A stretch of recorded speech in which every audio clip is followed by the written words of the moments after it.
Kalau hutang material saja butuh pemutihan, kembali ke titik nol, apalagi hutang rohani. Kita ini punya hutang rohani yang tidak mungkin terbayarkan kepada Allah dan semesta. Dan Kristus itu kemudian dinyatakan karena seperti yang sudah saya bahas sebelumnya, bahwa kisah para rasul itu adalah cerita atau kisah tentang karya Roh Kudus. Karya Kristus mengembalikan manusia on the God's track gitu ya, di jalur Allah, itu dinyatakan lewat karunia Roh Kudus. Kadang-kadang diselamatkan berarti apa? Disembuhkan. Atau sekedar diselamatkan dalam tekanan sementara. Jadi konsep keselamatannya itu menurut saya sangat aplikatif.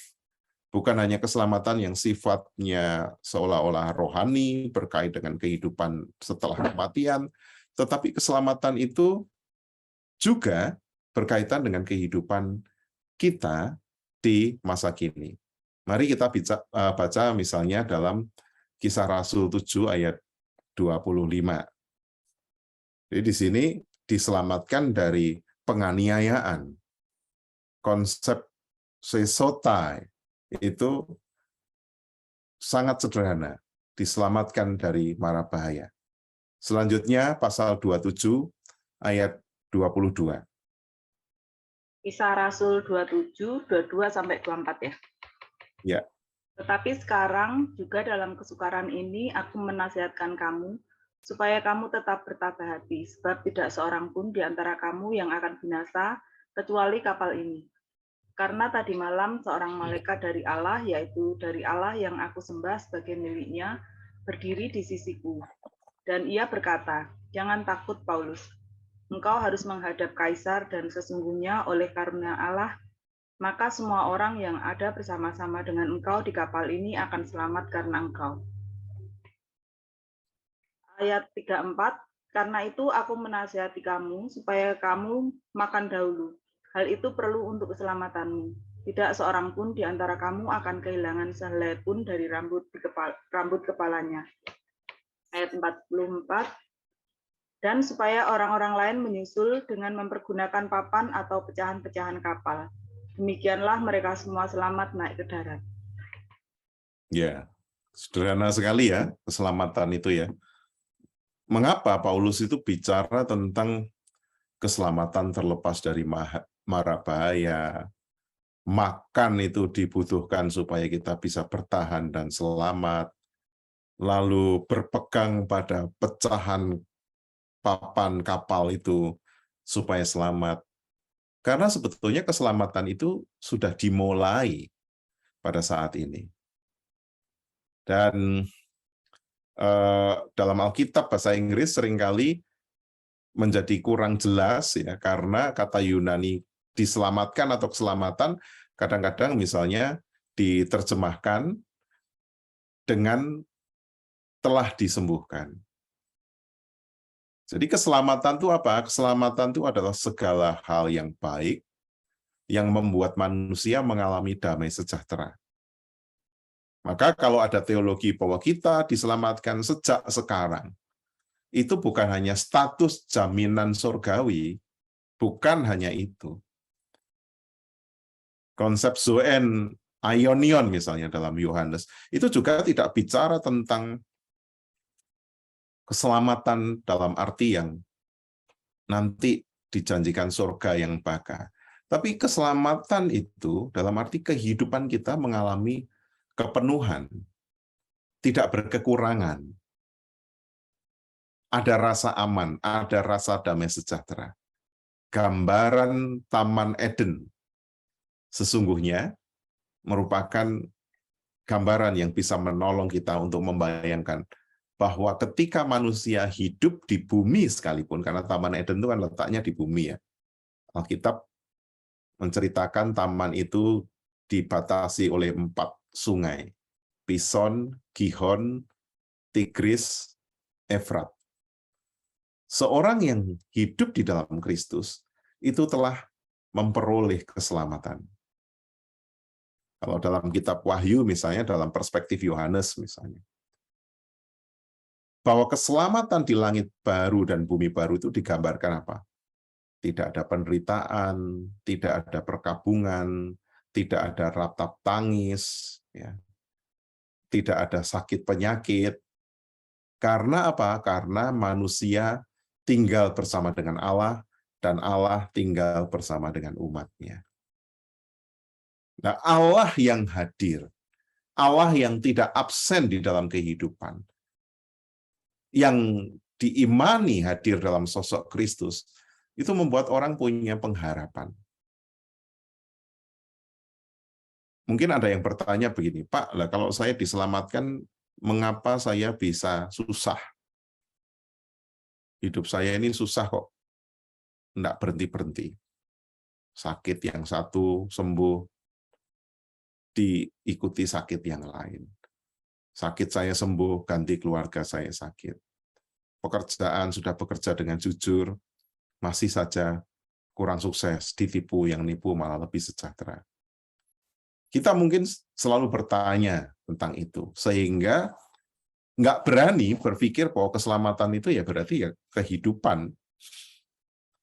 Saudara, kalau saya ditanya seperti itu, saya akan menjawab begini.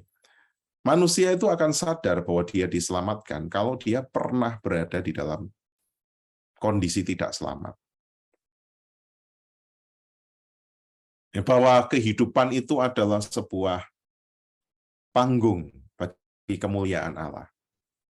Kalau sejak semula, misalnya sejak lahir kita kondisinya baik, terus tidak pernah ada masalah dan seterusnya, kira-kira keselamatan itu disyukuri enggak? Pasti enggak ya. Di Indonesia misalnya, setiap hari kita mendapat matahari yang cukup, mendapat curah hujan yang cukup. Matahari dan curah hujan malah dianggap sebagai keluhan. Orang sibuk beli lotion pelindung matahari, ya itu diperlukan ya, tapi seolah-olah itu secara masif menganggap bahwa matahari itu berbahaya. Hujan, gitu ya, begitu mau hujan mendung orang sudah khawatir, takut. Suatu saat saya pernah memimpin ibadah ya saya ingat waktu itu di pos Karangsono, posnya GKI Bojonegoro. Di tengah-tengah ibadah itu saya berkhotbah, tahu-tahu jemaat itu satu persatu keluar. Habis. Zaman itu saya masih mahasiswa, saya mikir, waduh, apa khotbahku nggak enak ya. Tapi tidak lama kemudian mereka balik. Lalu saya bertanya, ya, penasaran. Waktu itu saya bertanya, ini tadi kok pada keluar buru-buru, terus setelah khotbah mau selesai pada balik, ada apa? Oh, harap maklum Pak Pendeta, biasa. Ini karena mendung peteng mau hujan, banyak orang sedang menjemur padi. Yang paling ditakutkan oleh para petani ya kalau di desa-desa itu adalah hujan. Hujan dianggap sebagai ancaman. Tentu dalam konteks itu ya hasil panen harus dilindungi dari kelembapan atau bahkan terendam air. Kalau enggak mereka akan kehilangan semua. Tapi kemudian kisah-kisah seperti itu, belum lagi nanti kalau anak-anak begitu hujan sejak kecil sudah dididik untuk menghindarinya kalau enggak sakit, maka kita akan punya bayangan bahwa hujan dan matahari itu adalah bahaya. Bagi sebagian orang Indonesia begitu. Tapi kalau kita sudah punya pengalaman hidup di wilayah-wilayah yang misalnya 4 musim, dapat matahari itu sebuah anugerah yang luar biasa. Matahari yang hangat loh ya. Kalau di Amerika itu kadang-kadang mataharinya menipu, terik banget tapi tetap makin bersinar terang mataharinya makin dingin. Atau hujan tuh jarang sekali hujan sampai bers gitu ya. Kayak semalam misalnya itu hujan kan deras banget itu jam 1:30, jam 2 itu diiringi dengan petir yang menggelegar. Enggak ada itu di sana. Dan kalau Bapak Ibu lihat misalnya turis-turis dari luar negeri ke Bali, sampai mereka buka baju yang bagi orang Indonesia itu dianggap sebagai pornografi bagi sebagian orang lain dianggap sebagai kesempatan untuk lihat tubuhnya orang lain. Tapi mereka cuek ya dengan itu karena mereka merasa bahwa ini vitamin, ini anugerah. Dan ini vitamin D, kalau dadanya atau punggungnya kena sinar matahari secara langsung itu bagus sekali. Dan salah satu problem masyarakat kita sekarang ya adalah defisiensi vitamin D. Makanya sejak zaman COVID itu kan banyak orang mulai mengkonsumsi vitamin D. Tapi kalau diperiksakan rata-rata, apalagi orang kantoran gitu ya, yang tidak pernah kena matahari, berangkat pagi-pagi walaupun naik motor ya belum terik karena matahari yang baik itu konon kabarnya bukan sampai jam 8, justru antara jam 10 sampai jam 12 ketika sudut bayangannya itu paling dekat dengan tubuh. Itu defisiensi dan penyakitnya macam-macam dan kita nggak sadar dan kita merasa bahwa harus dihindari matahari. Keselamatan juga begitu. Ketika seluruh kehidupan kita itu ya sudah mendapatkan, kita tidak akan menghargai. Ibaratnya begini, cukup bagi Allah untuk melakukan satu tindakan penyelamatan di tengah jutaan persoalan hidup manusia. Karena setelah manusia itu berliku-liku dalam sejarah hidupnya, mengalami jutaan pengalaman berada di dalam ketakutan, kegagalan, penindasan, marginalisasi, atau dipinggirkan, diperlakukan tidak adil. Ketika orang menerima keselamatan dari Allah, orang akan menikmati dan mensyukuri itu. Ini membuat kita, nanti di dalam diskusi saya juga ingin bertanya, bagaimana Bapak Ibu menghayati keselamatan itu? Jangan-jangan kita nggak pernah merasa bahwa kita ini diselamatkan. Biasanya orang hanya mencari apa yang tidak ada, ya. Merasa bahwa keyakinan diselamatkan itu terkait dengan iman masuk surga. Itu kan sesuatu yang tidak ada di sekarang, lalu diproyeksikan, dan kalau sudah punya iman, saya pasti masuk surga, berarti yaitu sudah selamat. Hati-hati dengan itu. Karena sesungguhnya jangan-jangan kita merasa ya, keselamatan yang diberikan Allah dalam kehidupan kita sehari-hari kita pandang seperti hujan dan matahari. Oleh karena itu kalau kita baca misalnya dalam Matius 5 ayat 42 sampai 45 itu kesempurnaan Allah itu kan digambarkan dengan apa? Allah memberikan hujan dan matahari bagi orang baik dan tidak baik, bagi orang benar dan tidak benar. Itu menunjukkan kesempurnaan kasih Allah. Nah, yang begini-begini nih biasanya jarang sekali disinggung di gereja. Dan kita misalnya menganggap bahwa misalnya nih mensyukuri kesehatan itu dianggap lah kalau mensyukuri kesehatan mah bukan anugerah khusus, itu anugerah umum gitu. Mensyukuri bisa bernafas, ada yang komen, mau bisa bernafas saja kok disyukuri. Padahal itu adalah karya keselamatan. Bisa enggak kita mengimani segala hal kecil bahkan di dalam kehidupan kita yang mendatangkan kebaikan, yang membuat kita bisa tersenyum, itu adalah bagian dari karya keselamatan Allah dalam Yesus. Kalau saya dan saudara-saudara bisa itu, maka kehidupan kita akan terus menyatu dengan Kristus. Tapi kalau tidak, maka kita akan menjadi orang Kristen yang inkonsisten biasanya. Kalau udah bicara masalah-masalah rohani, serius banget. Tapi begitu sehari-hari, seolah-olah sama sekali tidak terasa kekristenannya. Ya, saya lanjutkan ya. Dan seperti dalam Injilnya di Injil Lukas, fokus Lukas dalam Kisah Rasul cenderung mengakses kuasa penyelamatan Allah di dunia sekarang ini. Sehingga orang-orang itu dapat dibebaskan dari apapun yang menghalangi mereka untuk mengalami hidup seperti yang Tuhan kehendaki. aksen pada aspek keselamatan saat ini mungkin dipengaruhi oleh pengakuan bahwa parusia itu kedatangan Tuhan yang kedua, itu masih jauh. Jadi ini kasnya Lukas. Kalau di Matius itu kan parusia itu udah sekarang, deket banget. Injil Markus yang ditulis dekat-dekat dengan peristiwa penghancuran Yerusalem juga, parusia kedatangan Yesus ini sudah dekat sekali. Tapi Lukas yang ditulis untuk bangsa-bangsa, mereka yang tidak secara langsung mengalami misalnya penghancuran Yerusalem, krisis-krisis yang ada di Palestina, karena kebanyakan pembacanya itu adalah bangsa-bangsa non-Yahudi, memandang bahwa ada kesan bahwa parusia itu Tuhan akan datang dalam waktu yang tidak disangka, tetapi yang penting adalah kehidupan saat ini. Pertanyaannya kemudian, nanti kita bisa bahas di sesi diskusi, bagaimana kita mengalami keselamatan Tuhan dan menyelesaikan pekerjaan Tuhan di masa kini. Itu tentang keselamatan.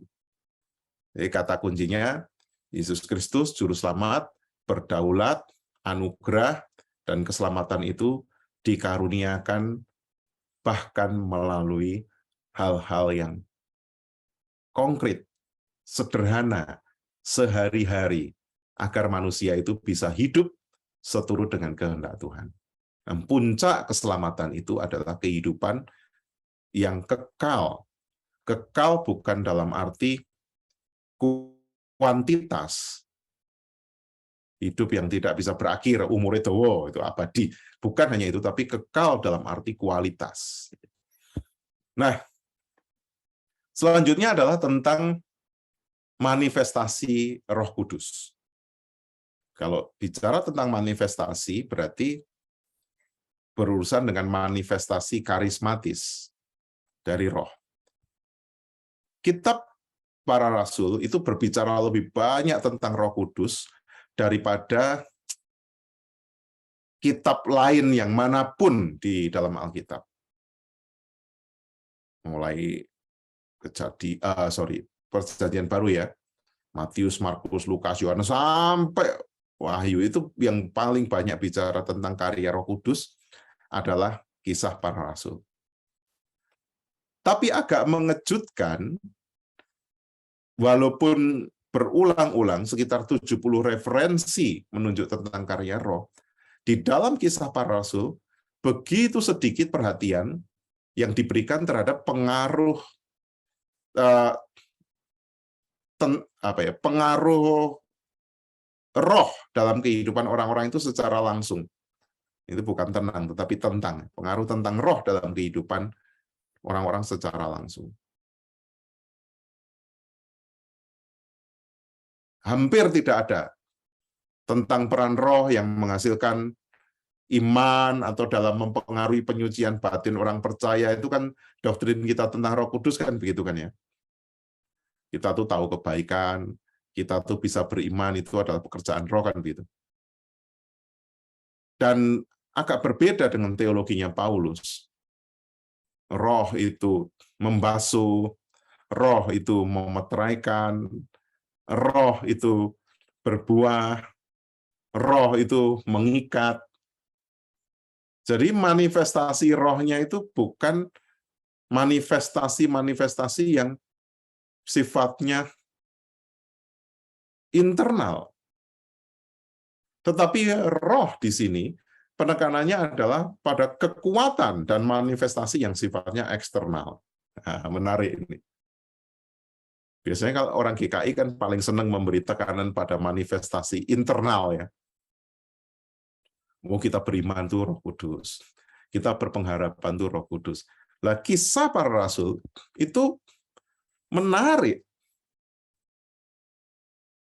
Roh itu bekerja secara luar biasa. Roh bekerja betul-betul kelihatan. Nah, itu salah satunya dalam gereja ya. Dalam Kisah para Rasul, Lukas menekankan sukacita sebagai karakteristik utama dari kehidupan dan misi gereja mula-mula. Murid-murid bersukacita bahwa mereka dianggap layak menderita demi nama Yesus. Lalu sida-sida Ethiopia itu pergi dalam perjalanan dengan sukacita setelah dibaptis. Para murid dipenuhi dengan sukacita dan dengan Roh Kudus. Lalu Tuhan memberkati penyembah berhala kafir dengan mengisi hati mereka dengan sukacita. Pertobatan orang-orang bukan Yahudi membawa sukacita. Orang-orang non-Yahudi bersukacita ketika mendengar keputusan Dewan Yerusalem. Sementara penjaga penjara dan keluarganya bersukacita ketika mereka dibaptis. Dan konsep sukacita itu sangat menonjol. Dan ketika Kisah Para Rasul menggambarkan bahwa orang itu jarang dipenuhi dengan Roh Kudus, karena sukacita itulah, Roh kemudian mengubah kehidupan, memberi kekuatan secara dramatis. Jadi Roh itu mendatangkan sukacita. Dan yang menarik kalau dianalisis lebih dalam, tidak ada pola yang pasti atau serangkaian kualifikasi untuk menerima Roh. Ya, jadi Roh itu dihubungkan dengan berbagai cara, misalnya dengan berdoa, dengan menumpangkan tangan, melalui berkhotbah, melalui baptisan. Kadang-kadang mereka yang dipenuhi Roh menanggapi dengan berbicara dalam bahasa Roh, bernubuat, dan harus diakui gagasan Kisah Rasul itu begitu. Dan kalau saudara-saudara kita gereja karismatik ya misalnya, menggambarkan Roh itu dengan sukacita, lalu melalui penumpangan tangan, melalui doa, ketika berkhotbah dipenuhi Roh, itu basisnya adalah Kisah Para Rasul. Justru bukan teologi Paulus ya. Nah, fenomena ini juga disebut sebagai karunia Roh. Memang fenomena di kisah itu disebut sebagai karunia Roh dalam kisah teologi Paulus ya. Meskipun tidak jelas bahwa apa yang ditemukan di teologi Paulus itu identik dengan apa yang kita dengar dari Kisah Para Rasul. Mari kita membaca pasal 14 misalnya. Karena beda penulis, beda penghayatan. Jadi walaupun sama-sama dari Alkitab, karena penulisnya berbeda, maka konsep tentang Roh Kudusnya juga berbeda, walaupun seolah-olah oh itu sama. Saya bacakan ya, Kisah 14. Ini cukup panjang. Saya akan membacakan 28 ayat ini untuk menggambarkan bahwa pemahaman Kisah Rasul tentang Roh itu saudara nanti akan ngerti ketika membaca kisah ini. Di Ikonium pun kedua rasul itu masuk ke rumah ibadat Yahudi, lalu mengajar sedemikian rupa sehingga sejumlah besar orang Yahudi dan Yunani menjadi percaya. Tetapi orang Yahudi menolak pemberitaan mereka, memanaskan hati orang-orang yang tidak mengenal Allah dan membuat mereka gusar terhadap saudara-saudara itu. Paulus dan Barnabas tinggal beberapa waktu lamanya di situ. Mereka mengajar dengan berani karena mereka percaya kepada Tuhan. Dan Tuhan menguatkan berita tentang kasih karunia-Nya dengan mengaruniakan kepada mereka kuasa untuk mengadakan tanda dan mujizat-mujizat. Karena apa? Ya Paulus dan Barnabas dipenuhi Roh. Tetapi orang banyak di kota itu terbelah menjadi dua. Ada yang memihak pada orang Yahudi, ada yang memihak kepada Paulus dan Barnabas, pada kedua rasul itu. Maka mulailah orang yang tidak mengenal Allah dan orang-orang Yahudi bersama-sama pemimpin mereka menimbulkan satu gerakan menyiksa dan melempari kedua rasul itu dengan batu. Setelah rasul-rasul itu mengetahuinya, menyingkirlah mereka ke kota-kota di Likaonia, yaitu Listra dan Derbe, dan daerah sekitarnya. Di situ mereka memberitakan Injil. Di Listra ada seorang yang duduk saja karena lemah kakinya dan lumpuh sejak dilahirkan dan belum pernah dapat berjalan. Ia duduk mendengarkan ketika Paulus berbicara, dan Paulus menatap dia dan melihat bahwa ia beriman dan dapat disembuhkan. Lalu kata Paulus dengan suara nyaring, "Berdirilah tegak di atas kakimu." Dan orang itu melonjak berdiri lalu berjalan kian kemari. Ketika orang banyak melihat apa yang telah diperbuat Paulus, mereka berseru dalam bahasa Likaonia, "Dewa-dewa telah turun ke tengah-tengah kita dalam rupa manusia." Barnabas mereka sebut sebagai Zeus, dan Paulus mereka sebut sebagai Hermes, karena ia yang berbicara. Menarik ya? Pernah nggak baca teks ini? Barnabas itu Zeus, Paulus itu Hermes. Hermes itu dewa yang menyampaikan pesan. Makanya ada istilah hermeneutik ya. Karena bahasa dewa dan bahasa manusia itu beda, maka dibutuhkan dewa Hermes untuk menerjemahkan dimensi yang berbeda itu sehingga bisa dipahami manusia. Jadi Barnabas disebut Zeus dan Paulus disebut Hermes. Maka datanglah imam dewa Zeus, yang kuilnya terletak di luar kota, membawa lembu-lembu jantan dan karangan-karangan bunga ke pintu gerbang kota untuk mempersembahkan korban bersama-sama dengan orang banyak kepada rasul-rasul itu. Mendengar itu, Barnabas dan Paulus mengoyakkan pakaian mereka lalu terjun ke tengah-tengah orang banyak sambil berseru, "Hai kamu sekalian, mengapa kamu berbuat demikian? Kami adalah manusia biasa, sama seperti kamu. Kami ada di sini untuk memberitakan Injil kepada kamu, supaya kamu meninggalkan perbuatan sia-sia ini dan berbalik kepada Allah yang hidup, yang telah menjadikan langit dan bumi, laut dan segala isinya. Dalam zaman yang lampau Allah membiarkan semua bangsa menuruti jalannya masing-masing. Namun ia bukan tidak menyatakan dirinya dengan berbagai-bagai kebajikan, yaitu dengan menurunkan hujan dari langit dan memberikan musim-musim subur bagi kamu." Nah ini ya, keselamatan itu begitu loh ya. Ia memuaskan hatimu dengan makanan dan kegembiraan. Walaupun rasul-rasul itu berkata demikian, namun hampir-hampir tidak dapat mereka mencegah orang banyak mempersembahkan korban kepada mereka. Tetapi datanglah orang-orang Yahudi dari Antiokhia dan Ikonium, dan mereka membujuk orang banyak itu memihak mereka. Lalu mereka melempari Paulus dengan batu dan menyeretnya keluar kota karena mereka menyangka bahwa ia telah mati. Akan tetapi ketika murid-murid itu berdiri mengelilingi dia, bangkitlah ia, lalu masuk ke dalam kota. Keesokan harinya berangkatlah ia bersama-sama dengan Barnabas ke Derbe. Itu karya roh ya. Selanjutnya kembali ke Antiokhia. Paulus dan Barnabas memberitakan Injil di kota itu dan memperoleh banyak murid. Lalu kembalilah mereka ke Listra, Ikonium, dan Antiokhia. Di tempat itu mereka menguatkan hati murid-murid itu dan menasihati mereka bertekun supaya mereka bertekun dalam iman dan mengatakan bahwa untuk masuk ke dalam kerajaan Allah kita harus mengalami banyak sengsara. Di tiap-tiap jemaat rasul-rasul itu menetapkan penatua-penatua bagi jemaat itu, dan setelah berdoa dan berpuasa mereka menyerahkan penatua-penatua itu kepada Tuhan yang adalah sumber kepercayaan mereka. Mereka menjelajah seluruh Pisidia dan tiba di Pamfilia. Di situ mereka memberitakan firman di Perga, lalu pergi ke Atalia di pantai. Dari situ berlayar mereka ke Antiokhia. Di tempat itulah mereka dahulu diserahkan kepada kasih karunia Allah untuk memulai pekerjaan yang telah mereka selesaikan. Setibanya di situ mereka memanggil jemaat berkumpul. Lalu mereka menceritakan segala sesuatu yang Allah lakukan dengan perantaraan mereka, dan bahwa Ia telah membuka pintu-pintu bagi bangsa lain kepada iman. Di situ mereka tinggal bersama-sama dengan murid-murid itu.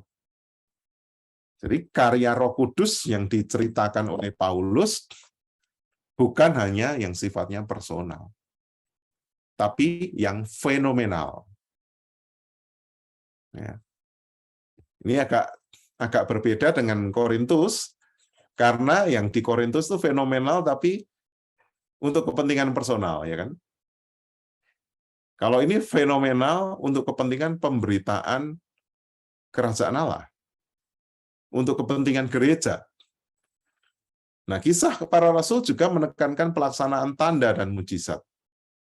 Mujizat spektakuler dilakukan oleh mereka yang menerima kuasa roh. Coba kita buka Kisah 2 ayat 43. Silakan. ada yang berkenan membacakannya. Kisah 2 ayat 43, maka ketakutanlah mereka semua, sedang rasul-rasul itu mengadakan banyak mujizat dan tanda. Ya. Kisah 4 ayat 30. Ayat 30. Sebentar. Ulurkanlah tanganmu untuk menyembuhkan orang dan adakanlah tanda-tanda dan mujizat-mujizat oleh nama Yesus, hamba-Mu yang kudus. Ya, ini saya tidak bisa melihat ini siapa, Bu Sima ya? Iya, Pak. Ya, saya karena ada slide jadi nggak melihat siapa yang membaca. Ya, terima kasih Bu Sima. Ya, jadi tadi ya rasul-rasul itu bermujizat. Yang ini juga Roh Kudus itu membuat orang bermujizat dan seterusnya. Itu bacaannya akan kurang lebih sama. Lalu tindakan tersebut menempatkan para rasul dan pengikut Yesus lainnya sejajar dengan pahlawan-pahlawan Allah seperti Musa dan bahkan Yesus sendiri. Jadi tujuannya kisah para rasul itu adalah ketika para rasul, para murid, para pengikut Yesus bermujizat, mereka berarti apa? Sama dengan Musa dan sama dengan Yesus sendiri. Dan mujizat atau karya-karya besar itu fungsinya adalah mengautentikasi, jadi supaya ini otentik ya. Otentik itu berarti bukan palsu, bukan tiruan, bukan digai-gai. Injil yang diberitakan dan membuktikan bahwa proklamasi mereka yang berani itu didukung oleh kekuatan rohani yang tidak tunduk pada batasan-batasan manusia. Kekuatan yang biasanya baik hati, tetapi tidak, istilahnya kekuatan yang baik hati tapi tidak untuk tersinggung itu dalam arti begini, kekuatan yang mendatangkan kebaikan tapi tidak untuk memberikan kesombongan atau mendatangkan kesombongan. Sebab banyak orang yang sudah punya karunia itu, kemudian mereka mengklaim karunia itu seterusnya. Kalau kita lihat karunia-karunia yang dialami oleh para rasul dan para murid itu bukan profesi. Misalnya orang punya karunia menyembuhkan, yang menyembuhkan terus. Ini enggak. Paulus itu kan, dan juga rekan-rekan para rasul yang lain itu seolah-olah karunianya itu random banget bergantung pada keadaan. Kayak all-round gitu lah, multi-talent. Dan itu manifestasi roh yang ada di dalam kisah para rasul. Tentu kisah ini atau ajaran ini seharusnya membuat kita menjadi lebih terbuka ya mestinya ya, terhadap karya roh. Nah, sekarang mari kita berdiskusi. Ada dua pertanyaan pemantik yang saya tawarkan dalam rangka mendalami dan merelevansikan bahan ini ya. Pertama, apakah keselamatan dan karya Allah yang saudara alami di masa kini? Mungkin bisa dibagikan. Yang kedua adalah bagaimana Roh Kudus berkarya di dalam kehidupan gereja, secara khusus di masa atau pada pasca pandemi. Jadi sekarang ini, apa itu? Nah ini saya tidak tahu jawabnya, karena yang bisa menjawab adalah saudara-saudara. Kita berbagi ya. Coba direnungkan dua pertanyaan ini. Apa keselamatan dan karya Allah yang saudara alami pada masa kini? Dan bagaimana Roh Kudus berkarya dalam kehidupan gereja di masa atau pada masa pasca pandemi.